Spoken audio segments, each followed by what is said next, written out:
ঠান্ডা মান্দা কিছু নাই গিয়া, নেতা তো হলে গেল গা, না কিভাবে চলবো, পকেট তো খালি। পকেট তো আমারও খালি রে, একবার পুরা খালি আছে। কেমনে চলি এরম দা, কামটা একটা করুন লাগবে না, তো খাইতেই হতো এটা।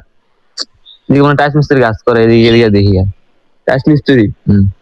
টাইসের কাছে তো মনে টিয়া ভালোই। হ্যাঁ, হ, দাঁড়া আমার একজন চিনা জানা একজন আছে টাইস মিস্ত্রি, আয় চল দেখা যাই। যাবো, আয়।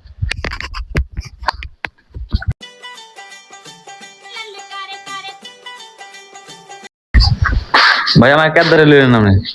আরে বেটা তুই হ্যারে চিনিস না? এটা হচ্ছে একটা বাংলাদেশের সবচেয়ে বড় টাইস মিস্ত্রি, এর লাখ লাখ মুড়ি দিয়ে দিস।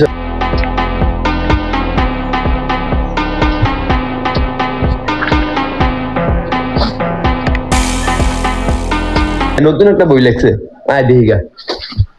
মিস্ত্রি সাহেব যেমনি হোক আমাকে এই টাইসের কাজ শিখাই দেন, আমাকে এই টাইসের কাজে সফল হওয়ারই লাগবো, মানে আমাকে পকেটে অনেক টিয়া নাই, অনেক সফল হওয়ারই লাগবো। যদি সফল হতে চাও তো আমার লিখে বইটা নাও, টাইলস লাগানো গর্জন। যদি এই বইটা নাও তোমার জীবনে থাকবে না কোনো অর্জন। আমি টাইলসের মধ্যে ডিজাইন করেছি মালিক টাকা দেয়নি বেশি করে, বাড়ির মালিক খুশি করার জন্য আমি প্রতিটা টাইলসে ডিজাইন করেছি আমার সারাটা জীবন ধরে। আমি মাটির ঘরে টাইলস লাগিয়েছি তবু পাইনি টাকা কোনো খোঁজ। আমি বাড়ির মালিকের অপেক্ষায় ছিলাম, বাড়ির মালিকই হয়েছে নিখোঁজ। টাইলস লাগানোর গর্জন, পৃষ্ঠা নাম্বার হংকং। মিস্ত্রি সাহেব এনে তো টাইসের বিষয়ে কিছুই কইলেন না, খালি সন্ধি কইলেন। মার্কেটটা এখন ছন্দই চলে।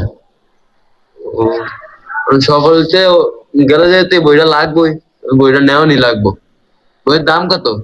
1000 টাকা। এ এই বইটার দাম 1000 টাকা? 1000 টাকা টাইসের সামনে একটা টাইসের একটা বাড়ি দিলে টাইস বয়ে পারবো?